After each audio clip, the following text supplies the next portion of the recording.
একটি গরিব ছেলে হয়ে ওঠে রাজ্যের এক ভয়ঙ্কর গ্যাংস্টার। তার কাছে মানুষ মারা ছিল ডাল ভাত, তার সামনে দাঁড়ানোর সাহস কেউ পেত না। কিন্তু তার সাজানো রাজ্য ধ্বংস করতে আসে অন্য কেউ নয়, তার নিজেরই মেয়ে। পরে সে তার মেয়েকে থামানোর জন্য একটি 80 বছরের বুড়ার সাথে বিয়ে দেয়। গাইস, এই বিয়েটা দেখে আমার জাতীয় কবি নার্গিসের একটি গান মনে আসতেছে। দাদি আমায় দিস না বিয়া ওই বুইরার সাথে, আমার সুখ হইব না রাইতে। দাদি আমায় দিস না বিয়া ওই বুইরার সাথে। ভাই, আপনারা যাই বলেন, গানটা কিন্তু সচেতনতামূলক। গানের এই লাইনটা না বললে গানটাকে অপমান করা হবে। আমার এখন বয়স 16, বুইরার হইল 80, আমার উঠবো যৌবন। থাক বেটা, আর বলিস না। আমি জানি আমার সাবস্ক্রাইবাররা অনেক লিজেন্ড, তারা গানের লাইনটা এমনিতেই বুঝে যাবে। গানের এই লাইনটা যদি কেউ পারেন তাহলে কমেন্ট করে লিখে যাবেন, আমরা লিজেন্ডদের দেখতে চাই। যাই হোক, ভারতী খুশি মনে বুড়াকে বিয়ে করতে রাজি হয়। তবে এর পিছনেও আছে এক ভয়ানক মাস্টার প্ল্যান, যেটা আপনার রাতের ঘুম কেড়ে নিবে। সত্যি গাইস, গল্পটি দেখা শুরু করলে আপনি নিজেই বুঝতে পারবেন গল্পটি কতটা অসাধারণ। এই গল্পটি জুড়ে আছি আমি মমিন। ওয়েলকাম টু সিনে পাতায়। গল্পের শুরুতেই আমাদের ফিমেল লিড ক্যারেক্টার ভারতীকে দেখি। সে বিশ্ববিদ্যালয়ের ছাত্রদের সামাজিক সচেতনতা ও নিজেদের অধিকার আদায়ের জন্য সচেতন করতেছে। ভারতী সবসময় সমাজ সেবায় যুক্ত থাকে এবং সাধারণ মানুষ তাকে অন্ধের মতো বিশ্বাস করে। একদিন রমেশ নামের এক ব্যক্তি নিজের এনজিওর জন্য আর্থিক সাহায্য চাইতে ভারতীর কাছে আসে। সে বলে, আপনার বাবা যদি একটু সাহায্য করে তাহলে অনেক উপকার হতো। ভারতীর সঙ্গে সঙ্গে নিজের সোনার চুড়ি খুলে রমেশকে দিয়ে দেয় এবং বলে, আপনাদের সাহায্য করার জন্য আমি যথেষ্ট, অন্য কাউকে সাহায্য করার জন্য রিকোয়েস্ট করতে হবে না। এখানে একটি বিষয় ক্লিয়ার হয়ে যায় গাইস, ভারতী তার বাবা নাইডুকে অনেক ঘৃণা করে এবং সেটার পিছনে আছে এক বেদনাদায়ক ঘটনা, যেটা আমরা আস্তে আস্তে জানতে পারবো। ভারতীর বাবা হচ্ছে বিশাখাপট্টনমের মুকুটবিহীন রাজা। এখানে তার কথা ছাড়া কোনো অবৈধ ব্যবসা, মারামারি, ছিনতাই করার সাহস কেউ পায় না। নাইডুর নাম শুনলে সবার দুই বেঁচে কান্দে উঠে যেত। পরে সিনে আমরা শেখরকে দেখি। শেখর হলো নাইডুর সবচেয়ে বিশ্বস্ত ডানহাত কোটিয়ার ছেলে। সিআই কিছুদিন আগে নাইডুর কিছু বেআইনি মালামাল বোঝাই ট্রাক আটক করে। শেখর পুলিশ স্টেশনে গিয়ে সিআই সত্যকে সরাসরি হুমকি দেয়, তুমি জানো কার টাক আটকেছ? নাইডু চাইলে এক রাতেই তোমার পরিবারকে নির্মমভাবে হত্যা করতে পারে। অফিসার বলে, তোর বাপ নাইডুকে আমি ভয় পাই না। এটা জানতে পেরে নাইডুর মাথা গরম হয়ে যায়। সেই রাতে তার ভাড়াটে খুনি রাজু সিআই সত্যের ঘরে ঢুকে তার উপর ছুরি দিয়ে হামলা করে। পরে তাকে বস্তার ভিতরে তুলে এবং জীবন্ত জ্বালিয়ে হত্যা করে। এই হত্যাকাণ্ড প্রমাণ করে শহরের পুলিশ বা প্রশাসন নাইডুর ক্ষমতার সামনে কতটা অসহায়। সিআই সত্যের হত্যাকাণ্ডের পর তদন্তের দায়িত্ব নিয়ে আসে নতুন সিআই বার্মা। সে নাইডুর অন্ধকার অতীত ও ইতিহাস জানার জন্য জেলে থাকা এক বৃদ্ধর সাহায্য নেয়। সে সব গুন্ডাদের ইতিহাস জানে। সে নাইডুর অতীতের কথা ভার্মাকে বলতে শুরু করে। 1985 সালে বিশাখাপট্টনমে রাও নামের এক অত্যন্ত দয়ালু ও ভালো মানুষ বাস করত। পোর্টের সমস্ত মৎস্যজীবী রাওকে সম্মান করত এবং তার কথা শুনত। ঠিক সেই সময় অনাথ, অসহায়, সম্বলহীন নাইডু পরিবার নিয়ে কাজের খোঁজে রাওয়ের কাছে আসে। রাও তার পরিশ্রমী মনোভাব দেখে তাকে কাজ দিতে চায়। তবে সে নাইডুকে পত্নার সাথে দেখা করতে না করে দেয়। পত্না বা রাওকে পছন্দ করত না। সে রাওকে হত্যা করে সম্পূর্ণ বিশাখাপট্টনমে রাজত্ব করতে চাইত। গাইস, এই নাইডু শালায় কঠিন মাল। সে কিছুদিন পরে আবার পত্নার কাছে গিয়েও কাজের সাহায্য চায়, কিন্তু সে মুখের উপর না করে দেয়। নাইডু তখন বুঝতে পারে যে পত্না রাওকে সত্যি অনেক ঘৃণা করে। বন্ধুরা, এই নাইডু এখানে কাজের জন্য এসেছিল ঠিকই, কিন্তু বন্দরে আসা যাওয়া করা জাহাজের মালপত্রের উপর তার লোভ হয়। সে ভাবে যে কোনোভাবে যদি বন্দরটি নিয়ন্ত্রণ করতে পারে তবে সেই সবকিছুর মালিক হয়ে উঠবে। কিন্তু এই উদ্দেশ্যে একমাত্র বাধা ছিল রাও। সেই কারণেই রাও যখন বন্দরে পূজা করছিল এবং সমস্ত জেলেরা তার সাথে দাঁড়িয়েছিল, নাইডু সবার সামনে রাওয়ের গলা কেটে ফেলে। সবার সামনে নাইডু জেলেদের বিশ্বাস ও আশা চুরমার করে দেয়। জেলেরা নাইডুর ভয়ে আতঙ্কিত হয়ে পড়ে আর এখন পত্নাও তার সাথে হাত মেলায়। এভাবে নাইডু পুরো বন্দরের মালিক হয়ে যায়। এখান থেকে শুরু হয় তার গুন্ডামি। সে সমস্ত বেআইনি কর্মকাণ্ড শুরু করে দেয়। আর সময়ের সাথে সাথে নাইডু শুধু বন্দর নয়, পুরো বিশাখাপট্টনমে রাজত্ব করতে শুরু করে। ধীরে ধীরে পত্না ও নাইডুর সম্পর্ক খারাপ হতে শুরু করে। পত্না রাজনীতি করতে চায়, কিন্তু নাইডু তাকে সরাসরি না করে দেয় এবং বলে, বেশি বাড়াবাড়ি করলে যেখান থেকে তুলে নিয়ে এসেছিলাম সেখানেই পাঠিয়ে দেব। নাইডু চাইতো না যে পত্না নেতা হোক, কারণ এতে পত্নার ক্ষমতা বেড়ে যেত। পরের সিনে ভারতীকে নিতে সুরি নামের এক ড্রাইভার আসে। ভারতী যেখানে যায় সুরি তাকে নিয়ে যায়। সুরি অনেক গরিব পরিবারের ছেলে। সে নাইডুকে প্রচন্ড ভয় পায়, কিন্তু সুরি এবং ভারতী দুজন দুজনকে ভালোবাসে। সুরি নাইডুর ভয়ে তাদের ভালোবাসার কথা কাউকে বলতে পারে না। ভারতী তাকে সাহস দিয়ে বলে, আমরা বিয়ের জন্য সঠিক পথ খুঁজে বের করব। আহারে, এমন সাহস যদি কেউ আমার দিত তাহলে এতদিন সিঙ্গেল থাকার পরিবর্তে হ্যাটট্রিক করে ফেলতাম। যাই হোক, ভারতী বাড়িতে আসলে নাইডু তার উপর রাগ করে বলে, তুমি যদি এভাবে এনজিওদের সাহায্য করতে থাকো তবে মানুষ আমাকে ভয় পাওয়া বন্ধ করে দেবে। আজকে থেকে তুমি ঘরেই বসে থাকবে, তোমার বাড়ির বাইরে যাওয়া একেবারে বন্ধ। ভারতী বলে, তুমি যাই বলো, আমি সাহায্য করা বন্ধ করব না। নাইডু ভারতীর কথা শুনে চিন্তিত হয়ে পড়ে। সে মনে মনে ভাবতে থাকে, শালার মেয়ের জন্য কবে জানি আমার ব্যবসা লাল বাতি জ্বলে ওঠে। পরে সিনে আমরা পেডানা নামের একজন অটো চালককে দেখতে পাই। সে পাটনার একটি ছোট্ট গ্রামে তার স্ত্রী এবং ছোট ভাই চান্নাকে নিয়ে থাকে।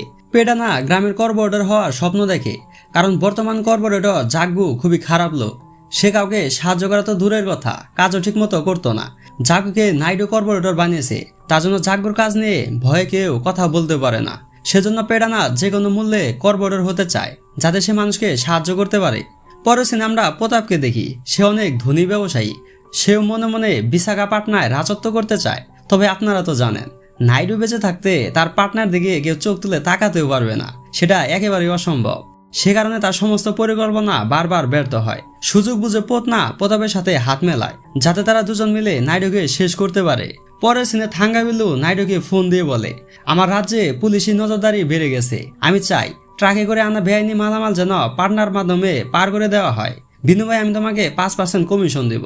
কিন্তু নাইডু বলে, আরে বেটা 5% কি, আমি 20% কমিশন নেব। থাঙ্গাবিল্লু বলে, আমার রাজ্যের সরকার যেমন কঠিন পদক্ষেপ নিয়েছে বেআইনি মালামাল ধরতে, তেমনি তোমার রাজ্য হবে। এরপরও যদি তুমি পাটনায় রাজত্ব করো এবং সবাই যদি তোমাকে আগের মতোই ভয় পায়, তবে আমি তোমাকে 20% কমিশন দিতে রাজি আছি। নাইডু বলে, ঠিক আছে, তাহলে তো এবার সরকারের 12টা বাজাতে হবে। এভাবে সময় কাটতে থাকে। নাইডু যখন তার ব্যবসা বাড়াতে ব্যস্ত, ভারতী তখন এনজিও এবং অন্যান্য কল্যাণমূলক সংস্থার সাথে কাজ করতেছে। এদিকে পেডানা গ্রামবাসীদের অভিযোগ নিয়ে বহুবার জাগ্গুর কাছে যায়, কিন্তু প্রতিবারই সে খালি হাতে ফিরে আসে। ইতিমধ্যে প্রতাপও নাইডুর ব্যবসার 12টা বাজাতে ব্যস্ত। সে জেলেদের উস্কানি দেওয়ার চেষ্টা করে, যাতে তারা নাইডুর বিরুদ্ধে চলে যায় এবং তার ব্যবসা দুর্বল হয়ে পড়ে। কিছু জেলে তার সাথে যোগ দেয় এবং প্রতাপ তাদের নিয়ে নিজের দল গঠন করে ফেলে। সেই রাতে পেডানার ভাই চান্না একটি সিনেমা দেখতে যায়, কারণ স্কুলের পক্ষ থেকে সব বাচ্চাদের একটি অনুপ্রেরণামূলক সিনেমা দেখানোর কথা ছিল। দুর্ভাগ্যবশত একটি গ্যাস পাইপলাইন ফেটে গিয়ে এক বিশাল বিস্ফোরণ ঘটে। বিস্ফোরণটি এতটাই শক্তিশালী ছিল যে অনেক শিশু ঘটনাস্থলেই মারা যায়, অসংখ্য শিশু গুরুতর আহত হয়। এই পাইপলাইনটি নাইডুর এলাকার মধ্য দিয়েই গেছে। পেডানা চান্নাকে সেখানে দেখতে আসে। চান্নার একটি হাত কেটে গেছে এবং শরীরের অর্ধেক অংশ পুড়ে গেছে। পুরো গ্রামে শোকের ছায়া নেমে আসে।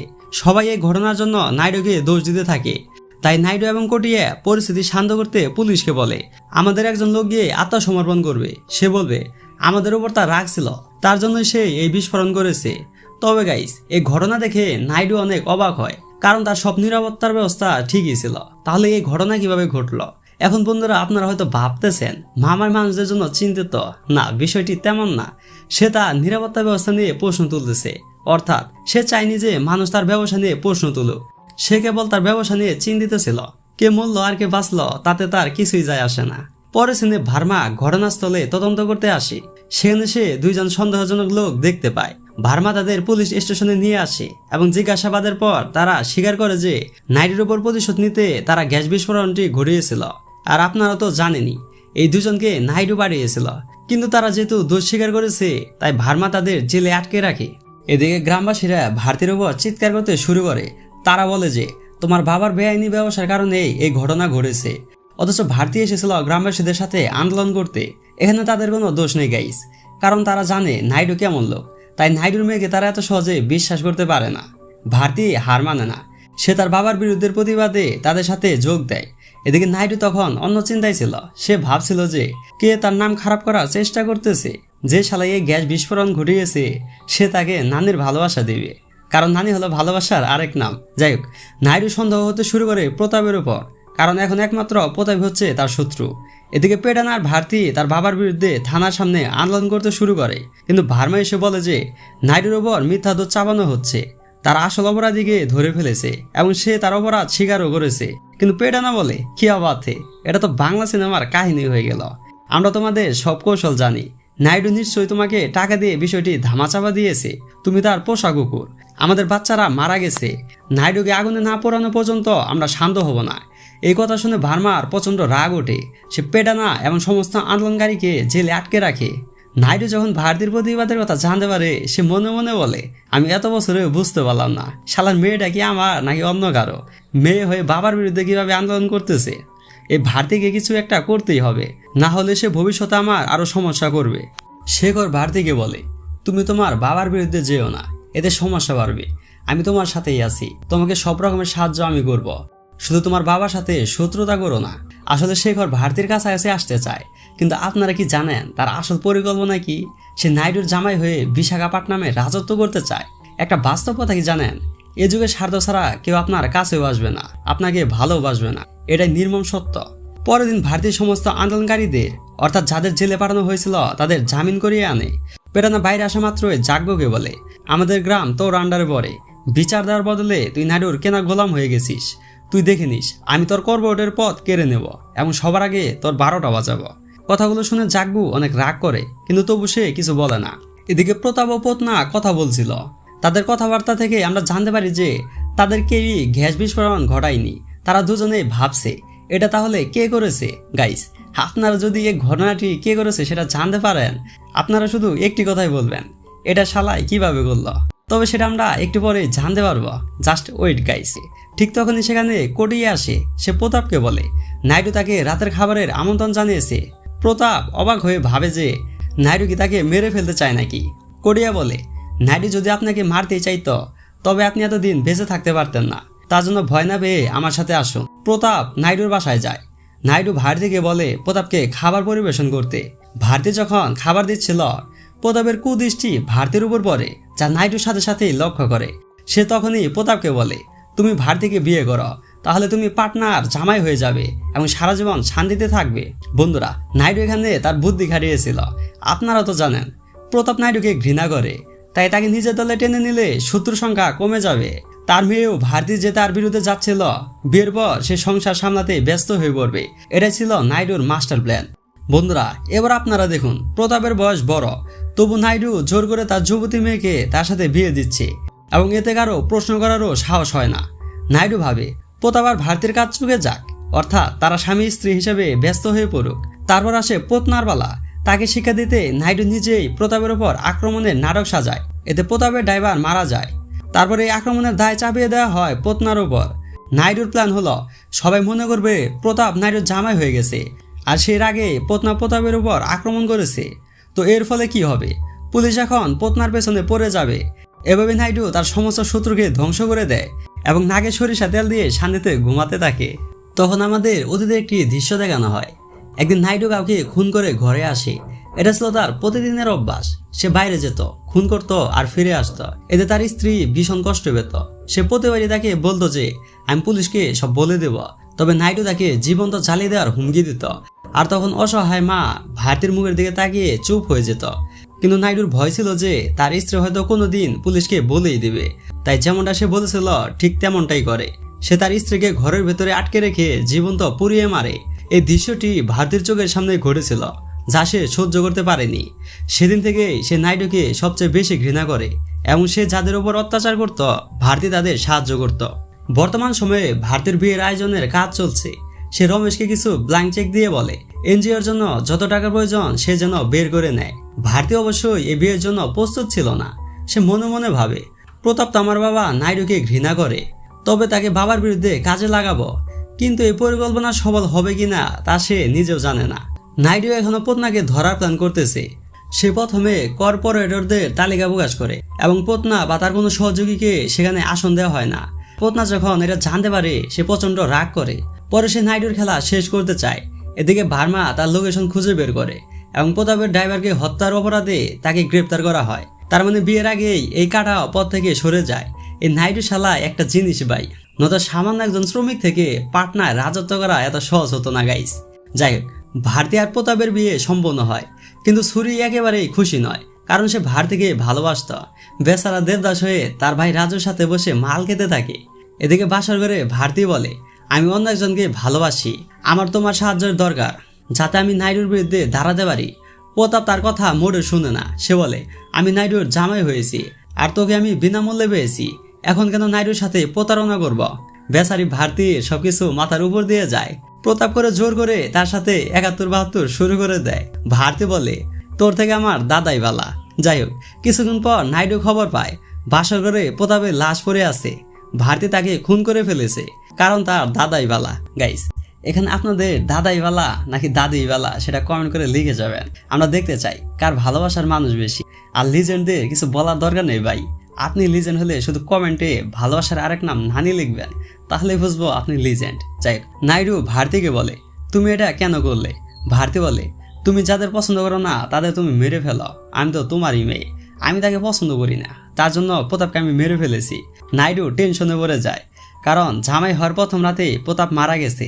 এখন সবাই সন্দেহ করবে যে নাইডু ইচ্ছা করেই তাকে জামাই বানিয়ে তারপর মেরে ফেলেছে। সে প্রচণ্ড রাগে ভারতীকে মারতে যায় এবং তাকে জেলে পাঠাতে চায়, কিন্তু ছুরি মাঝখানে এসে তাকে থামায় এবং বলে আমি এই দোষ নিজের ঘাড়ে নিতে রাজি আছি, আমি বলবো যে আমি প্রতাপকে মেরেছি। এভাবেই ছুরি ভারতীকে বাঁচায় এবং সে নিজে জেলে চলে যায়। সে ভেবেছিল নাইডু হয়তো তাকে জামিন করাবে, দেখা যাক কি হয়। পরে সিনে থাঙ্গাবেলু নাইডুর সাথে ডিল করে, কারণ সরকারি কর্মকর্তা এবং কমিশনারও নাইডুর পক্ষে ছিল। তাই থাঙ্গাবেলুর টাকগুলো নাইডু নামে বিশাখাপাটনা পার হবে এবং এই সবকিছুর দায়িত্বে থাকবে নাইডু। যতক্ষণ ড্রাগস বিশাখাপাটনামে থাকবে ততক্ষণ এটা তার দায়িত্বে। আর সবকিছু ঠিকঠাক থাকলে থাঙ্গাবেলু 20% কমিশন দেবে। গাইস, এই 20% কমিশন মানে কোটি কোটি টাকা। এবার আমরা ভার্মাকে দেখতে পাই, সে প্রতাপের মামলার তদন্ত করছে। সে এই হত্যাকাণ্ডে নাইডুর হাত থাকার সন্দেহ করে, কিন্তু কমিশনার তাকে মামলাটি বন্ধ করার নির্দেশ দেয়, কারণ অপরাধী ধরা পড়ে গেছে, নাইডু নির্দোষ। আসলে নাইডু কমিশনারকে টাকা খাইছিল বলেই এমনটা হয়েছে। এদিকে পত্না জেলে বসে ছুরিকে বিভ্রান্ত করার চেষ্টা করে, তাকে বলে যে নাইডু ভালো লোক নয়, তার পাশে থেকো না, সে তোমাকে কখনোই বের করবে না, তুমি আমার সাথে যোগ দাও। কিন্তু ছুরি মানা করে দেয়। এরপর কোটিয়া ছুরির সাথে দেখা করতে আসে। কোটিয়া তাকে বলে আমি খেয়াল করেছি তুমি ভারতীকে পছন্দ করো, সেই কারণে তুমি তার পরিবর্তে জেলে আসলে। তুমি চাইলে আমি নাইডুর সাথে তোমারও ভারতের বিষয়ে কথা বলতে পারি। এই কথা শুনে ছুরি আনন্দে ভেসে যায় এবং সে তাকে বলে সে সত্যি ভারতীকে ভালোবাসে। কোটি এই খবর শোনার পরই নাইডুকে জানিয়ে দেয়।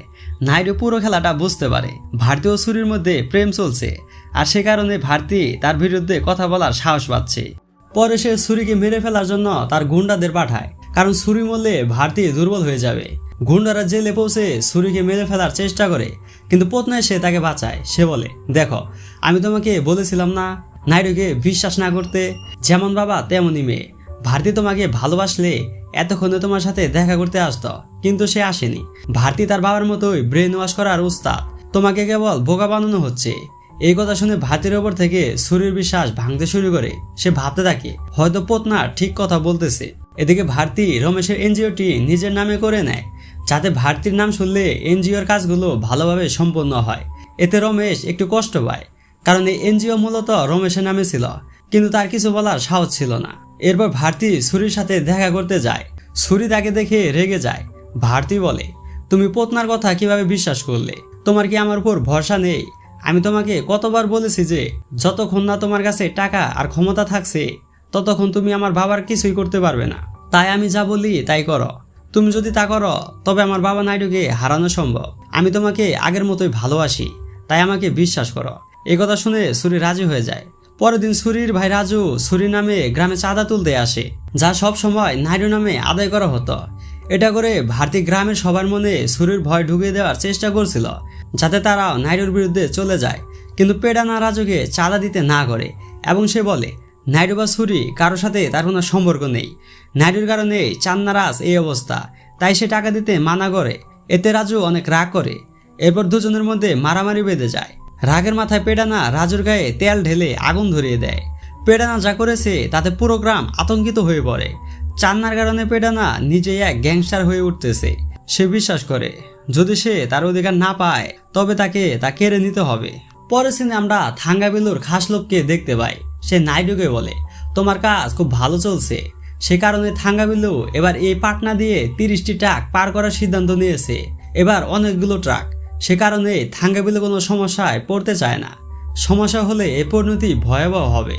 নাইডু বলে চিন্তা করার কোনো দরকার নেই, শুধু আমার কমিশন রেডি রাখো, বাকিটা আমি দেখে নেব। এদিকে পত্নার বন্ধু মোজেস ভার্মাকে ফোন দিয়ে বলার চেষ্টা করে থাঙ্গাবেলুর বেআইনি মালামাল ভর্তির ট্রাকগুলো পাটনায় আসবে। সে এটা এই উদ্দেশ্যে করেছিল যাতে ভার্মা সেগুলো বাজেয়াপ্ত করতে পারে, যা নাইডুর জন্য এক চরম বিপর্যয় ডেকে আনবে। কিন্তু ভার্মার কাছে এই কল পৌঁছায় না, কারণ সে তখন স্টেশনে ছিল না। তবে নাইডু এই খবর পেয়ে যায়। পরে সে মোজেসের গলা কেটে ফেলে এবং বলে, এই মূর্খগুলোর হয়েছেটা কি? আমার বিরুদ্ধে যাওয়ার সাহস হয় কিভাবে? মানুষের মন থেকে কি আমার ভয় মুছে যাচ্ছে নাকি? কিছুক্ষণ পর ভার্মা পুলিশ স্টেশনে আসে। সে জানতে পারে বন্দর থেকে একটা কল এসেছিল। সে বুঝতে পারে সেখানে হয়তো কিছু গন্ডগোল হয়েছে, তাই সে সেখানে যাওয়ার জন্য বের হয়। এদিকে নাইডু জানতে পারে পেডানা রাজ্যকে পুড়িয়ে মেরেছে। এটা শুনে নাইডু অনেক খুশি হয়। পরে সে পেডানাকে তার দলে আসতে বলে। নাইডু জানায় পেডানাকে সে সামনে কর্পোরেটর বানাবে। এটা শুনে পেডানা অনেক খুশি হয়। অবশেষে তার স্বপ্ন পূরণ হতে যাচ্ছে। তার জন্য অতীতে নাইডু তার সাথে কি করেছে পেডানা সব ভুলে যায়। কিছুক্ষণ পরে ভারতী ছুরিকে জামিন করায়। সে বের হয়ে পেডানার বাড়িতে যায়। পেডানা ও তার স্ত্রীকে বলে, তোমার এত বড় সাহস হয় কিভাবে? তুমি আমার ভাইকে জীবন্ত পুড়িয়ে মেরেছ। আজকের পর থেকে সাবধানে থেকো। তাদের মধ্যে ঝগড়া শুরু হওয়ার আগেই গ্রামের সবাই তাদের থামায়। ভারতী যখন এটা জানতে পারে সে ছুরির ওপর চিৎকার করে বলে, তুমি এত বড় বোকার মতো কাজ কিভাবে করতে পারলে? এখন থেকে শুধু আমার কথা শুনবে, আমার উপর ভরসা রাখো, আমি সবকিছু ঠিক করে দেব। সেদিন রাতে শেখর তার নিজের বাবা কুটিয়াকে খুন করে ফেলে, কারণ ভারতী তাকে এমনটা করতে বলেছিল। ভারতী বুঝতে পেরেছিল যে শেখর তাকে পছন্দ করে এবং সে নাইডুর মতোই শক্তিশালী হতে চায়। তাই ভারতী তাকে লোভ দেখিয়ে বলেছিল, আমিও তোমাকে ভালোবাসি, আমরা এক হলে নাইডুকে হারাতে পারবো। গাইস, এই ভারতী দুই দিক থেকে গেম খেলতেছে। সে ছুরি ও শেখর দুজনকে নিজের হাতে রেখে তার কাজ করে নিতেছে। এদিকে কুটিয়ার শেষ কাজ সম্পূর্ণ হয়। কুটিয়া নাইডুর খুব বিশ্বস্ত লোক ছিল, তার ভাইয়ের মতোই ছিল। তাই সে শেখরকে বলে, তোমার বাবা আমার অনেক উপকার করেছে, আমি তা শোধ করতে পারবো না, কিন্তু তার ছেলে হিসেবে তোমার কোনো ক্ষতি হতে দেব না। আমি তোমাকে পরবর্তী এমএলএ বানাবো। এই কথা শুনে শেখর নাইডুর পায়ে পড়ে যায়। এত বড় সুযোগ দেওয়ার জন্য তাকে ধন্যবাদ জানায়। সে মনে মনে ভাবে, আগে যদি জানতাম বাবাকে মারলে এমএলএ হওয়া যায়, তবে তো অনেক আগে মেরে ফেলতাম। এখন শেখর ভারতীকে বলে, আই এম সরি, আমি এখন নাইডুর বিরুদ্ধে যেতে পারবো না। তার সাথে থেকে আমি এমএলএর পদ পাচ্ছি, তো আমি কেন এখন তার বিরুদ্ধে যাব? শেখরও হাতছাড়া হয়ে গেছে শুনে ভারতী ভেঙে পড়ে। এখন সে কিভাবে নাইডুকে হারাবে? তাই সে ছুরির সাথে হাত মিলিয়ে এমন এক মাস্টার প্ল্যান তৈরি করে যা নাইডুকে ফাঁদে ফেলতে বাধ্য করবে। ভারতী জানতো যে থাঙ্গাবিলুর সাথে ট্রাকের এক ডিল রয়েছে, তাই থাঙ্গাবিলুর ট্রাকগুলো যদি কোনোভাবে বাজেয়াপ্ত করানো যায় তবে সে পাগল হয়ে যাবে এবং সমস্ত দোষ গিয়ে পড়বে তার বাবা নাইডুর উপর। এভাবে সে নাইডুকে হারাতে পারবে। যেমন বাবা তেমনই মেয়ে, সেও সমান বুদ্ধিমান। ভারতী জানে যে তার বাবাকে হারাতে হলে তার ইচ্ছা অনুসারেই খেলাটি খেলতে হবে। এদিকে আবার পেডানার জায়গায় জাগ্য কর্পোরেটর হয়। পেডানা এটা সহ্য করতে পারে না, কারণ নাইডু নিজেই তাকে কর্পোরেটর বানাবে বলেছিল। পরে সে নাইডুর বাড়িতে আসে এবং তাকে গালিগালাজ করতে শুরু করে। পরে শেখর তাকে তাড়িয়ে দেয় যাতে নাইডু জানতে না পারে। আর এই চক্রান্তের পেছনে কে ছিল জানেন বন্ধুরা? পেডানার কর্পোরেটর হওয়ার কথা ছিল, কিন্তু শেখর নাইডুকে না জানিয়ে এটা করেছে। আর শেখরকে সব করতে ভারতী বলেছিল। পরে শুনে কিছু লোক পেডানার বাড়িতে আগুন লাগিয়ে দেয়। আর ভাগ্যক্রমে প্রতিবেশীরা পেডানার স্ত্রীকে বাঁচিয়ে নেয়, কিন্তু চান্না আগুনে পুড়ে মারা যায়। পেডানা যখন বাড়িতে ফিরে চান্না লাশ দেখে তার মনটা ভেঙে যায়। সে ভাবে নাইডুকে গালি দেওয়ার কারণে সে তার ভাইকে মেরে ফেলেছে। তার স্ত্রী কান্নাকাটি করে বলে যে এটা করেছে তাকে যেন শাস্তি দেওয়া হয়। এদিকে নাইডু জানতে পারে সমস্ত টাক গায়েব হয়ে গেছে। সে পুরোপুরি ভেঙে পড়ে। সে ভাবে টাকগুলো গেল কোথায়, কে এটা করলো? সে বর্তমান এমএলএর গলা চেপে ধরে এবং বলে, টাকগুলোর দায়িত্বে তুমি ছিলে, তবে সেগুলো গায়েব হলো কিভাবে? এমএলএ বলে, আমার কোনো ধারণাই ছিল না যে আপনার মেয়ে ভারতী এই কাজ করবে। সে আমার পুরো ব্যবসা ধ্বংস করে দিয়েছে। আপনার মেয়েকে আটকানো উচিত ছিল। রাগের মাথায় নাইডু এমএলএ কে সেখানে মেরে ফেলে এবং বলে, আমার সাথে তর্ক করার আগে 100 বার ভাববে। ঠিক তখনই সেখানে নাইডুর এক লোক আসে। সে নাইডুকে বলে, স্যার, দয়া করে আমাকে ক্ষমা করুন। আমি আপনার বিরুদ্ধে অনেক কিছু করেছি। আমি জানি ভারতী আর চুরি টাকাগুলো চুরি করেছে। আপনি হয়তো জানেন না, ভারতী আমাকে টাকা দিয়েছিল ওই গ্যাস বিস্ফোরণ ঘটাতে।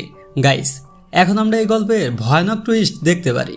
ভারতী, যাকে আমরা এতক্ষণ ভদ্রমেয়ে মনে করতাম, সেই ছিল আসল মাস্টার মাইন্ড।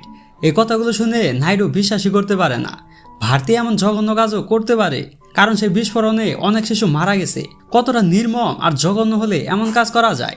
গাইস, এখানে নাইডু শালায় বোঝা যায় নাইডু কি খারাপ। তার থেকে 1000 গুণ খারাপ হলো তার মেয়ে ভারতী, যার মনে কোনো দয়া মায়া ভালোবাসা নেই। আছে শুধু তার বাবার উপর প্রতিশোধের নেশা। প্রতিশোধ নিতে যদি সম্পূর্ণ গ্রামের মানুষ মারা যায় তাতেও ভারতীর কিছু যায় আসে না গাইস। আর এখন সে যে খেলা খেলেছে তাতে নাইডু আর বাঁচবে না। ঠিক সেই মুহূর্তে পেডানা এসে নাইডুর উপর আক্রমণ করে। পেডানা বিশ্বাস করতো যে নাইডুই চান্নাকে মেরেছে, কিন্তু সত্য হলো ভারতীর নির্দেশে ছুরি চান্নাকে মেরেছিল। পেডানা ছিল শুধু একটা চালের গুটি। ভারতী নাইডুর জায়গা চেয়েছিল, আর তার বাবার মতোই যত মানুষকেই মারতে হোক না কেন সে তাতেও রাজি ছিল। এদিকে নাইডু ও পেডানার মধ্যে ভয়ানক ফাইট শুরু হয়। ফাইটের এক পর্যায়ে দুজনই মারা যায়।